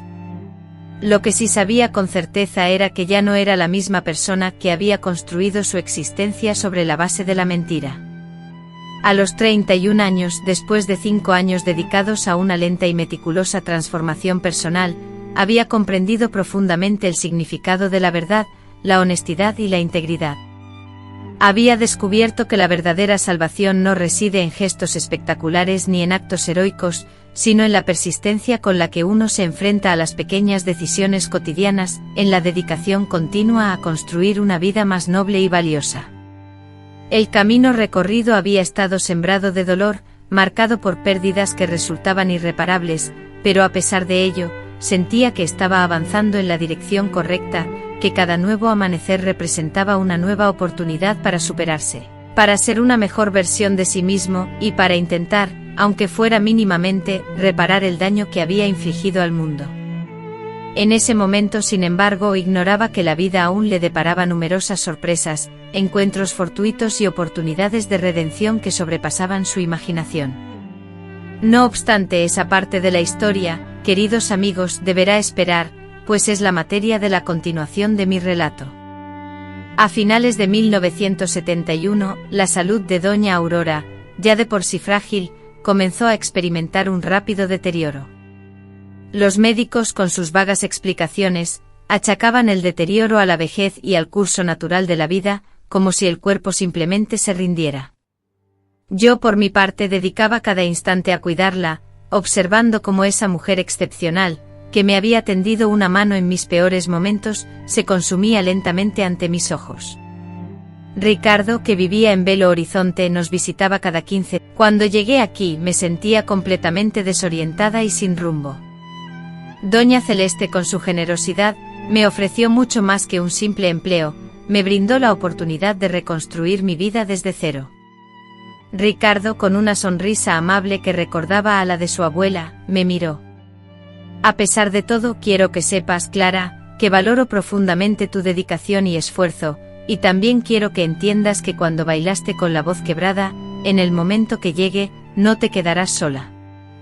Aunque esta casa es sencilla, tiene un valor sentimental. Cuando se venda, una parte del dinero te pertenecerá. Clara, sorprendida por la promesa, exclamó: Ricardo, no puedo aceptar esto. Cuido de tu abuela por gratitud, por el afecto sincero que le tengo. Ricardo respondió: lo sé, Clara, y precisamente por eso quiero asegurar tu futuro. La abuela ya dejó todo dispuesto en su testamento, fue su idea, no la mía. La conversación dejó a Clara sumida en profundas reflexiones durante días. Nunca antes había considerado su futuro, ya que durante los últimos 6 años su vida había girado en torno a Doña Celeste, a sus cuidados constantes y a las rutinas que compartían juntas. La idea de su marcha, además de generarle una profunda tristeza, despertaba en ella una gran preocupación por lo que le depararía el futuro. Un día de mayo de aquel año, una inesperada sorpresa llegó por correo, una carta escrita por Luisa, su hermana menor, algo inusual fuera de la temporada navideña. Con el corazón encogido y temiendo malas noticias, Clara abrió el sobre. Querida Clara, espero que esta carta te encuentre bien. Te escribo para compartir una gran noticia: estoy embarazada de mi primer hijo. La familia está creciendo. Sé que hace tiempo que solo nos comunicamos por mensajes rápidos. Creo que tal vez sea hora de cambiar eso. Si quieres, si te animas, me gustaría verte. Ven a visitarme en agosto, después de que nazca el bebé. No te prometo que los demás estén preparados para recibirte, pero yo sí lo estoy. Con cariño, Luisa. Al terminar de leer, Clara rompió a llorar desconsoladamente. Era la primera vez en 6 largos años que alguien de su familia la invitaba a regresar. Era una puerta que se abría, una oportunidad de reconciliación y perdón que nunca se había atrevido a soñar. Con lágrimas que emborronaban la tinta fresca, respondió de inmediato a la carta que leía mientras escribía. Sí, iré a verte en agosto, escribió con temblorosa certeza. Sí, tengo el valor para enfrentar lo que venga, sin importar cuán difícil sea. Sí, anhelo ver tu rostro y conocer a mi sobrino, para intentar reconstruir, aunque sea una pequeña parte, los lazos familiares que yo misma rompí. Sin embargo, la vida, como siempre, tenía sus propios planes, caprichosos e impredecibles. En junio, la tía Celeste sufrió un infarto fulminante, un ataque repentino e implacable. Clara pasó días y noches en el hospital, junto a su cama, aferrando su mano con fuerza y susurrando palabras de consuelo, sin saber si Celeste podía escucharla. Ricardo, su hermano, llegó inmediatamente con su esposa, y juntos organizaron un sistema para que Clara nunca estuviera sola, siempre acompañada y cuidada. Una semana después de ingresar al hospital, en la tranquilidad de una madrugada silenciosa, Celeste falleció plácidamente mientras dormía. Clara estaba a su lado, sosteniendo su mano en el último adiós. Sintió el instante preciso en que su respiración se hizo más suave y finalmente se detuvo. No hubo sufrimiento ni lucha, solo una paz serena e inquebrantable. El velatorio fue pequeño e íntimo, tal como Celeste había expresado su deseo, un final acorde con su discreta y apacible personalidad. Un grupo de personas, compuesto por amigos muy cercanos, algunos vecinos, Ricardo y su esposa, y Clara, se reunieron.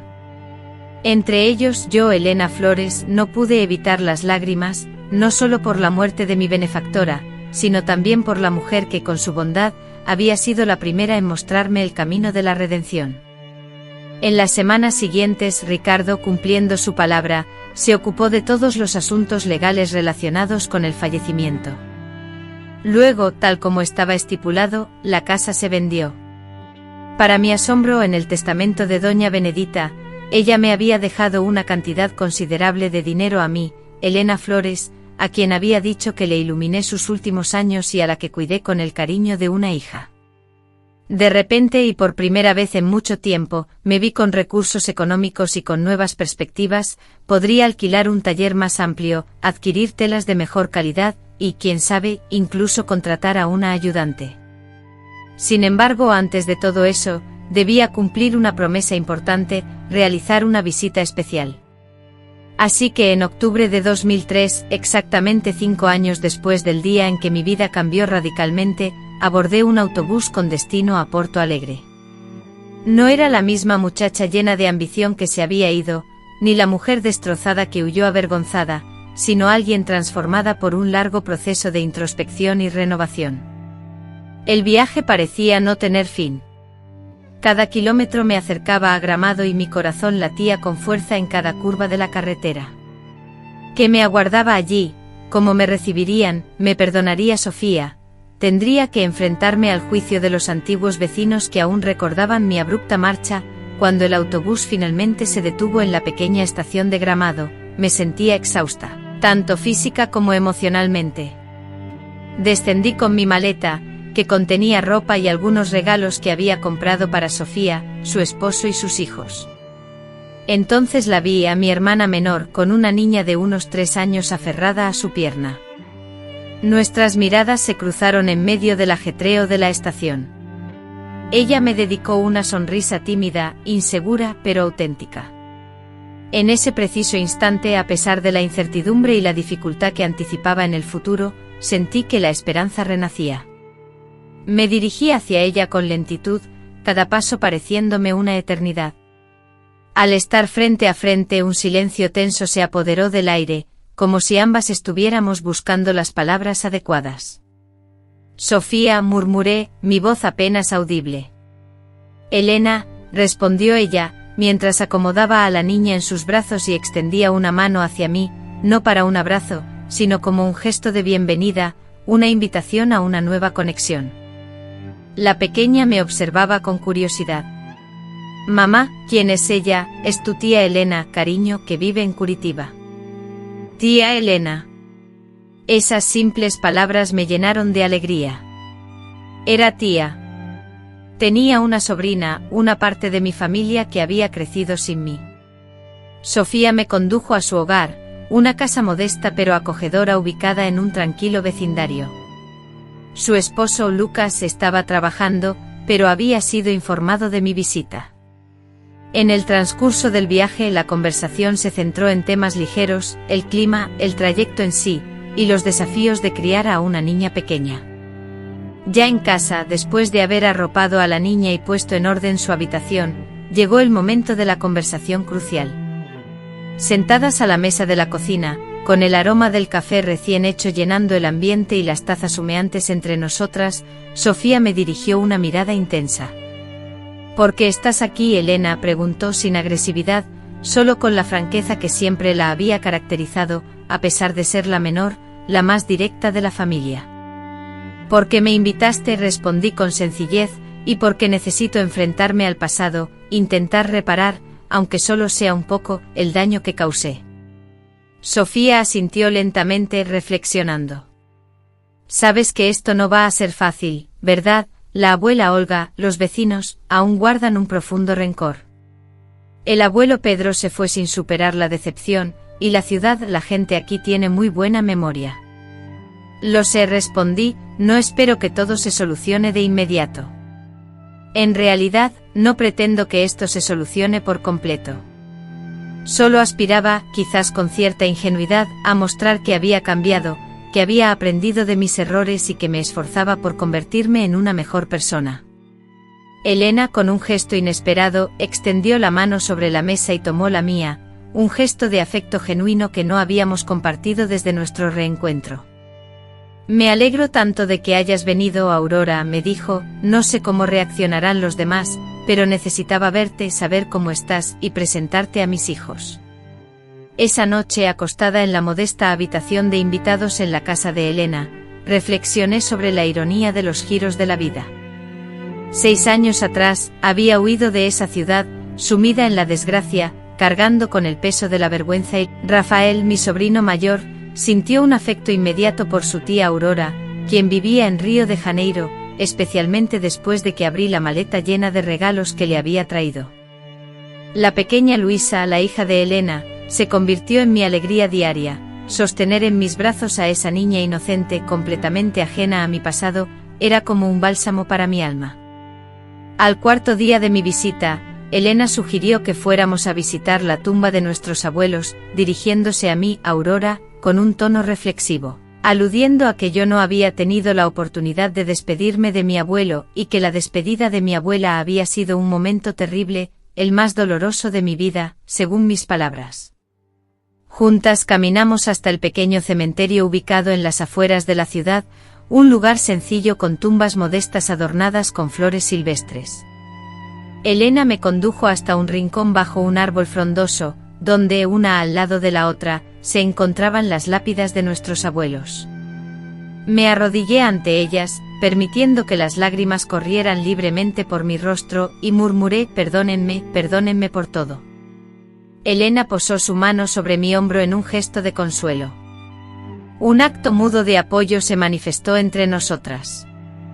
Nos quedamos en ese lugar durante un tiempo prolongado, cada una absorta en sus propios recuerdos y reflexiones personales. Al regresar a casa, Elena me comunicó una noticia inesperada: nuestros primos Vicente, Leonardo, Beatriz y sus acompañantes vendrán a cenar mañana. Quería informarte personalmente, no por teléfono. Una sensación gélida me recorrió la espalda.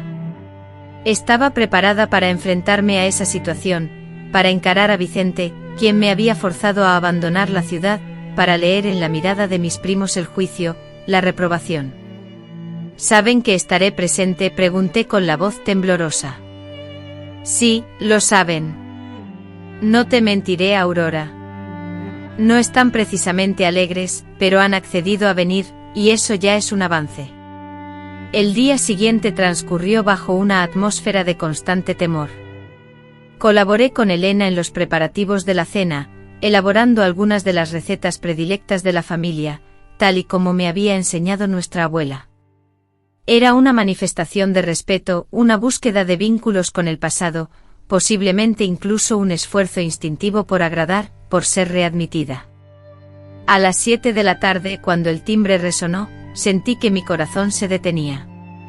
Elena fue a abrir mientras yo, en la cocina, me quedaba inmóvil, atenazada por el miedo y la anticipación.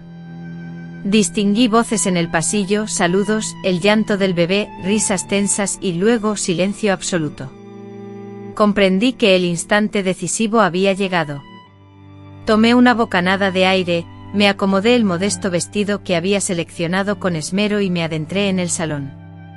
4 pares de ojos se posaron en mí: Vicente, ahora con el cabello salpicado de canas y profundas arrugas marcando el contorno de sus ojos; Leonardo, más corpulento de lo que recordaba, pero conservando la misma mirada afable; Beatriz, la mayor de mis primas, con una expresión enigmática; y sus respectivas parejas, individuos a quienes conocía superficialmente o que eran completamente desconocidos para mí. Por un instante el silencio reinó. El ambiente se percibía cargado de tensión. Con una voz que parecía tangible, Diana interrumpió el silencio cargado de tensión, dirigiéndose a Clara: has cambiado. No era una acusación, sino una simple observación. Y la verdad era que sí, Clara era distinta. No solo por las primeras arrugas que empezaban a trazar su historia en el rostro y el cabello, antes lleno de vida y ahora salpicado de canas. La transformación era profunda, resultado de años de arrepentimiento, esfuerzo personal y reflexión. Clara, con voz serena, respondió: es cierto. Todos cambiamos, supongo. Ricardo, con los ojos humedecidos, se acercó y le dijo: te he echado de menos, hermanita. Para sorpresa de Clara, Ricardo la abrazó con fuerza y sinceridad. Ese gesto rompió una barrera interna, liberando 6 años de lágrimas contenidas. Clara lloró desconsoladamente en el hombro de su hermano, incapaz de hablar, solo sintiendo el alivio de ser abrazada y aceptada, aunque fuera mínimamente, por un miembro de su familia además de Diana. Después Diana, con menos efusividad pero también conmovida, se acercó y le dio un breve abrazo. Samuel, con el rostro impasible, se mantuvo apartado, observando la reunión familiar. Lo que siguió fue una secuencia de momentos incómodos y pequeños acercamientos. Los presentes conversaron sobre temas superficiales, el clima, los niños y los eventos recientes de la ciudad. Evitaron cuidadosamente mencionar el pasado, el escándalo que los había separado ni los años de distanciamiento. Era como si todos hubieran acordado tácitamente posponer las conversaciones difíciles, priorizando reconstruir los lazos como personas y como familia. Una vez que todos se marcharon, mientras Diana y Clara fregaban los platos, Clara, con voz temblorosa, preguntó: «Todavía me odia, ¿verdad, Samuel?». Diana suspiró, secando un plato con cuidado. «Samuel no te odia, Clara.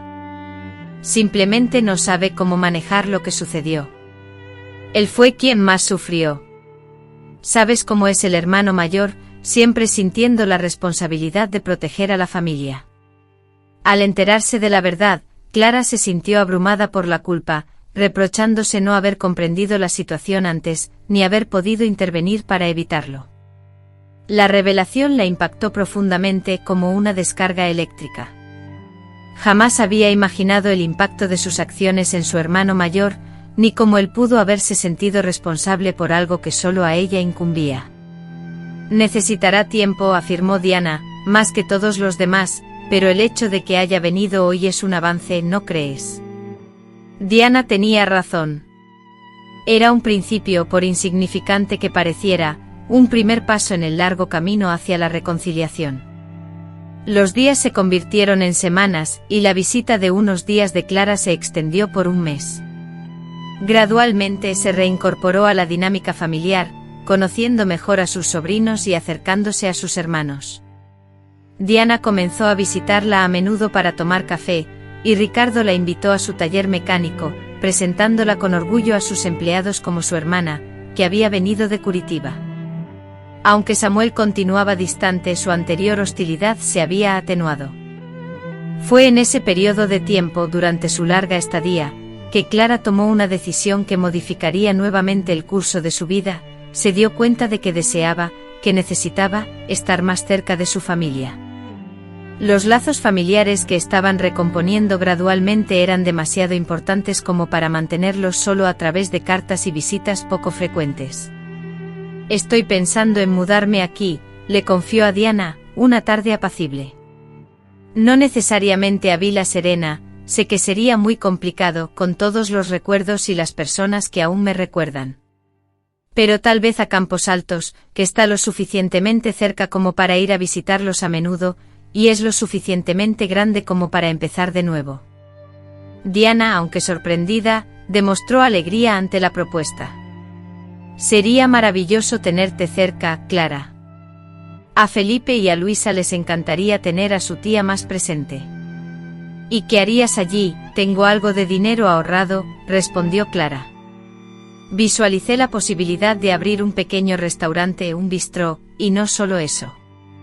Tal vez podría impartir clases de tejido, replicando la experiencia que tuve en Porto Alegre, o incluso ofrecer mis conocimientos a través de talleres». La idea poco a poco se hacía más concreta. «Con parte de la herencia que me dejó mi tía Rosa, adquirí una casa de campo en Gramado, a 1 hora de Canela. Era una vivienda sencilla con 3 dormitorios, una sala de estar con chimenea, una cocina y un espacio ideal para instalar mi taller de tejido. Me mudé en junio de 2003, marcando el comienzo de una nueva etapa en mi vida. Los primeros meses fueron dedicados a la adaptación, a establecerme. Tuve que construir una base de clientes desde cero, aceptando pequeños encargos a precios accesibles para darme a conocer. Con el tiempo, la calidad de mis tejidos comenzó a ser reconocida. Esposas de propietarios de hoteles, profesoras y damas de la alta sociedad local, comenzaron a solicitarme prendas a medida. Cada 2 semanas visitaba a Ana y su familia en Canela. Además, mantenía encuentros con Beatriz y Ricardo. Aunque Rodrigo mantenía una actitud distante, Ana me había contado que solía preguntar por mí, interesado en cómo me iba en Gramado. Fue durante una de esas visitas, casi un año después, la posibilidad de cruzarme con Ricardo mientras caminaba por las calles de Canela me sumió en un estado de ansiedad permanente. Para evitarlo, reduje mis salidas y solo me aventuraba a ir cuando Ana me garantizaba que nos quedaríamos en casa todo el tiempo, sin dar un solo paseo por la ciudad. Sabía que era una cobardía, pero la sola idea de un encuentro me aterrorizaba. No obstante, el destino, con su peculiar sentido del humor, tenía otros planes. En diciembre de 2004, durante la celebración navideña de Mateus, el hijo menor de Ana, sucedió aquello que tanto temía y, en el fondo, secretamente anhelaba. Me encontraba en la terraza, ayudando a servir los dulces, cuando escuché la voz. Esa voz, tan familiar, que habitaba en mis recuerdos, tanto en los felices como en los dolorosos. Me quedé inmóvil, con la bandeja de brigadeiros temblando en mis manos. Lentamente me di la vuelta y allí estaba él, Ricardo, con el rostro un poco más marcado por el paso del tiempo, con discretas arrugas alrededor de los ojos, pero aún conservando esa sonrisa que en otro tiempo había logrado acelerar mi corazón. En sus ojos ya no se observaba el fulgor de antaño, solo una cautela fría y distante, una mirada analítica y precisa. Ricardo, sorprendido, rompió el silencio: no sabía que vendrías. Ana me invitó, estamos colaborando en la decoración de la casa. Su voz, deliberadamente controlada, carecía de emoción. Ana le había comentado que se había mudado a Gramado. Un silencio tenso se instaló, un silencio que se había prolongado por casi 2 años. Demasiadas cosas quedaron sin decir, muchas explicaciones pendientes y un mar de disculpas sin pronunciar. Las palabras parecían insignificantes ante la magnitud de lo ocurrido. Finalmente Ricardo rompió el silencio: creo que debemos hablar, no ahora, no hoy, pero sí en algún momento. Aquello no era una súplica ni una simple propuesta, sino una conclusión, una necesidad compartida por ambos, un capítulo inconcluso que requería un cierre, sin importar las consecuencias. Beatriz, con la voz casi imperceptible, asintió: sí. Lo necesitamos. El encuentro con Ricardo en la fiesta navideña de su ahijado había provocado que Beatriz sintiera un nudo en el estómago durante semanas. La anticipación del encuentro, aplazado por años, la sumía en una creciente ansiedad. Se preguntaba cómo le hablaría, cómo podría justificar lo injustificable, y cómo rogaría por perdón por una ofensa tan grave. Una semana más tarde recibió una breve nota, entregada por Antonio, el esposo de Clara: domingo 158. Kiosco del Parque, si te atreves, Ricardo, tan breve y directo como siempre. Los días siguientes los pasó obsesionada, ensayando mentalmente la conversación, pensando en cada palabra y movimiento. Incluso escribió una larga carta, detallando su profundo pesar, para tenerla como respaldo si las palabras la fallaban. Pero el domingo, al subir al autobús rumbo a Vila Serena, dejó la carta olvidada sobre la mesa, porque sentía que ciertas verdades solo podían ser dichas en persona, sin importar cuán doloroso fuera. El kiosco del Parque de Vila Serena, con su estructura casi inalterada, la esperaba. La pintura blanca e inmaculada cubría las paredes de ese parque. Unos bancos de madera, cálidos y acogedores, se extendían bajo la sombra fresca de los árboles de hojas exuberantes, y en el centro, la fuente ornamental, aunque rara vez en funcionamiento, evocaba una sensación de calma. Allí, en ese escenario familiar, se acumulaban recuerdos intensos, incluyendo los encuentros clandestinos con Ricardo, previos a la tragedia que lo cambió todo. Él ya la esperaba, sentado en uno de los bancos menos concurridos, ataviado con una camisa de un color neutro y pantalones oscuros, emanando una serenidad aparente, con las manos posadas tranquilamente sobre sus rodillas y la mirada fija en los niños que jugaban animadamente cerca del kiosco. Beatriz se aproximó con paso vacilante, sintiendo su corazón golpear con fuerza desbocada, presa del temor de que él pudiera oír el ritmo acelerado.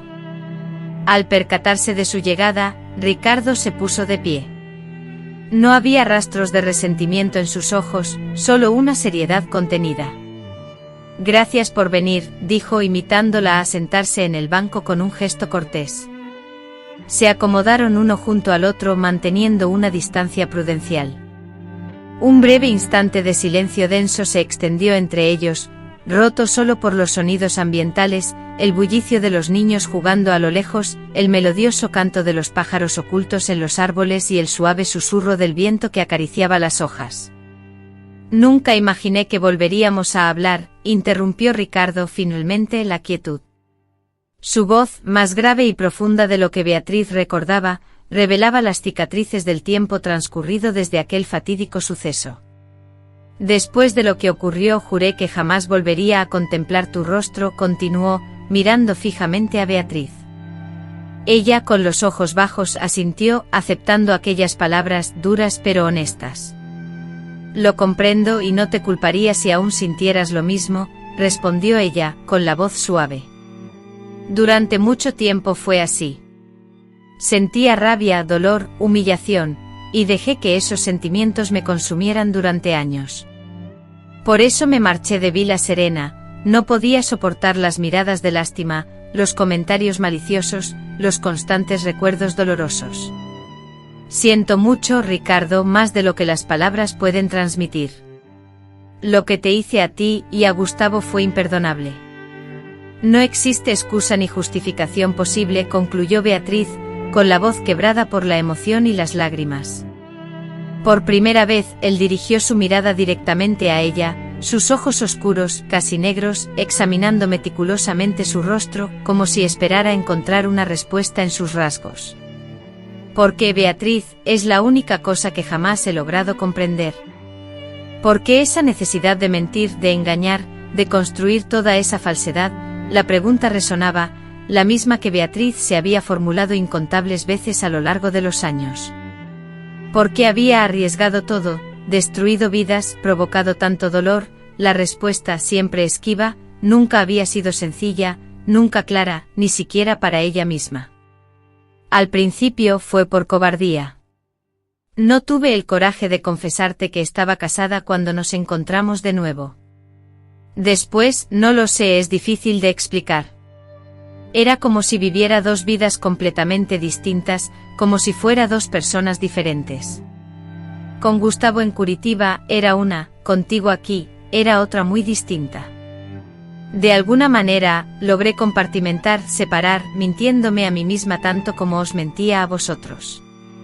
Él asintió lentamente, no en señal de acuerdo o aprobación, sino con un gesto de comprensión profunda.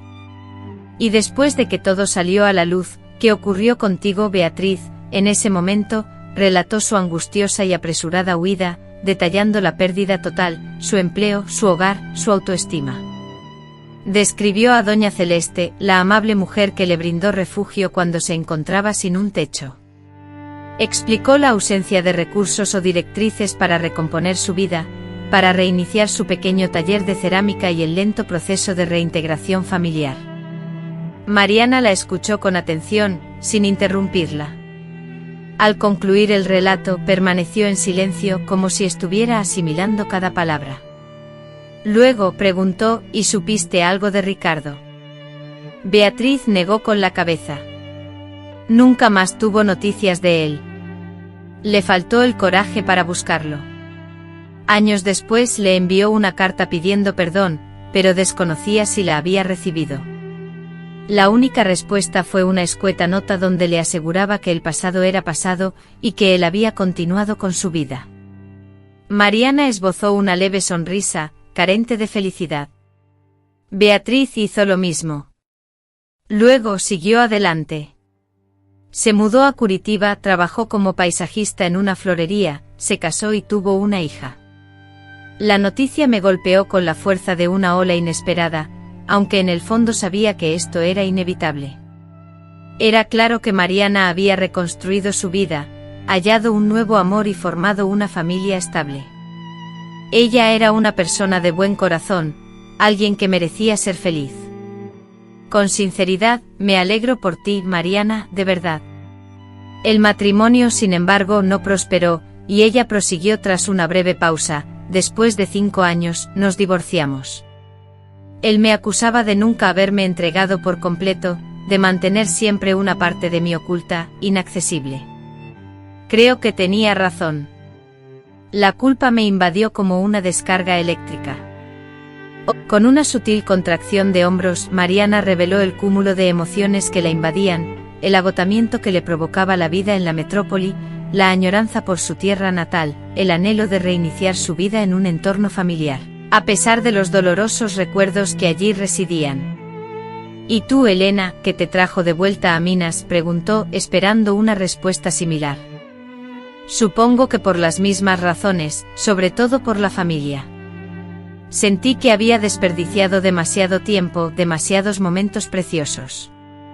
Quería estar cerca de mis hermanos, conocer a mis sobrinos y tratar de reparar, aunque fuera mínimamente, el daño que había causado. Mariana desvió la mirada hacia el horizonte, donde el sol se hundía, pintando el cielo de intensos colores naranja y rojo. Sabes, Elena, durante años te odié alimentando esa rabia, permitiendo que definiera muchas de mis decisiones. Fue una pérdida de tiempo y energía vital. La suavidad de su voz no lograba ocultar la profunda verdad que la embargaba. Cuando supe que habías regresado, que vivías en Mariana, mi primera reacción fue evitar cualquier contacto, pero luego comprendí que este encuentro era necesario, no por ti, sino por mí, para poder avanzar de verdad. Lentas gotas saladas sin sonido surcaban mi piel, humedeciendo mis mejillas. No moví un dedo para detenerlas ni para enjugarlas, eran lágrimas que nacían de una necesidad profunda, un desahogo, una limpieza interna. No estoy diciendo que el perdón es completo, continuó con la voz ligeramente quebrada. No sé si podré perdonarte del todo algún día, pero ya no quiero seguir llevando esta carga. No quiero que lo que nos pasó, lo que nos hicimos, siga dictando quién soy, cómo actúo. Siento que necesito avanzar. Me sentí paralizada, incapaz de emitir sonido alguno.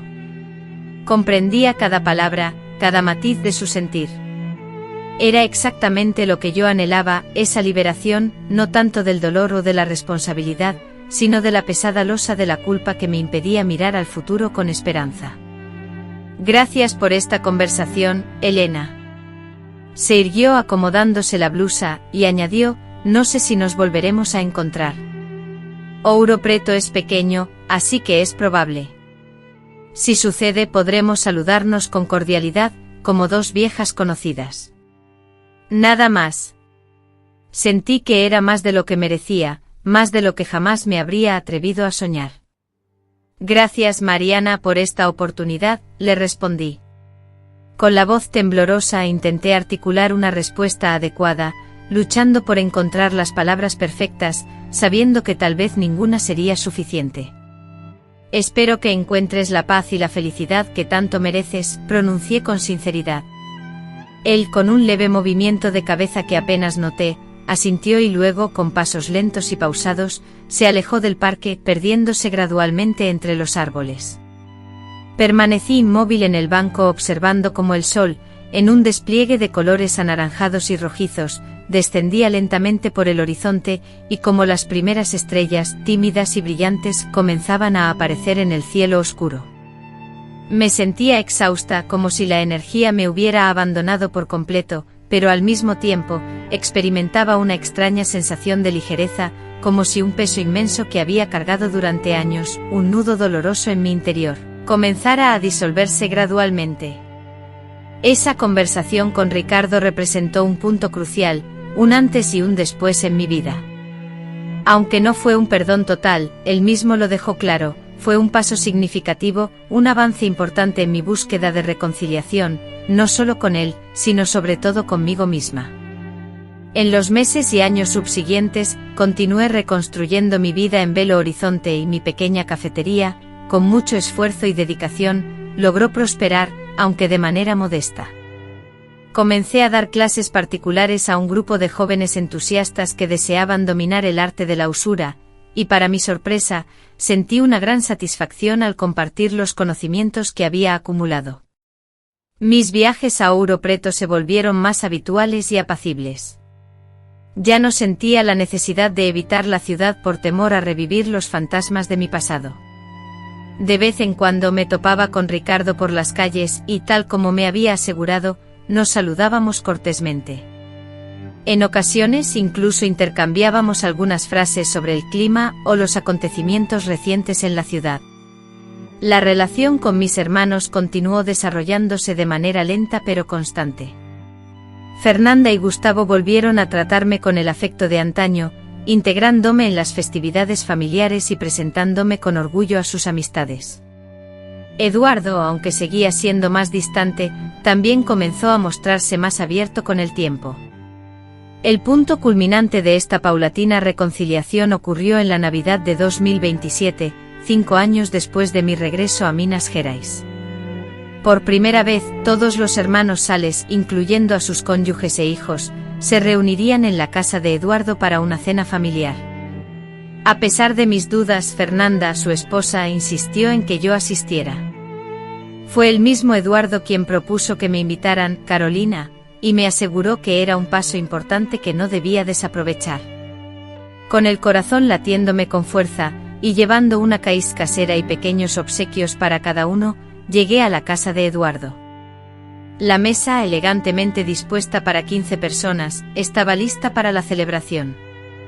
Mi lugar estaba reservado y señalizado con una delicada tarjeta escrita a mano, identificada con mi nombre, Carolina. Durante la cena, mientras las conversaciones y risas llenaban el ambiente, Eduardo se levantó para brindar. Un silencio expectante se apoderó de la sala, ya que él no era hombre de muchos discursos. Con voz serena, Eduardo expresó su agradecimiento por la presencia de todos en esa noche tan especial, resaltando el valor incalculable de la familia. Su mirada recorrió la mesa, deteniéndose brevemente en cada rostro, y al llegar a mí, mantuvo el contacto visual. A través de los años hemos comprendido que la familia no es sinónimo de perfección, sino de aceptación incondicional, de perdón continuo y de la posibilidad constante de nuevos comienzos. Levanto mi copa por todos nosotros, por los presentes y por los que ya no están físicamente, por nuestra familia, unida a pesar de las adversidades. Al observar las copas alzadas, vi lágrimas en los ojos de Fernanda, de Gustavo, y hasta de Eduardo, y me percaté de que mis propios ojos también estaban humedecidos. No eran lágrimas de pesar, sino de alivio, de profunda gratitud, y de una renovada sensación de pertenencia. Después de la cena, cuando cada uno se dispersó por la casa en pequeños grupos, Eduardo me llamó a su despacho. Era una habitación reducida, repleta de estanterías llenas de libros y con un escritorio antiguo que había pertenecido a nuestro padre. Carolina, con la voz más suave que jamás le había escuchado, comenzó a hablar.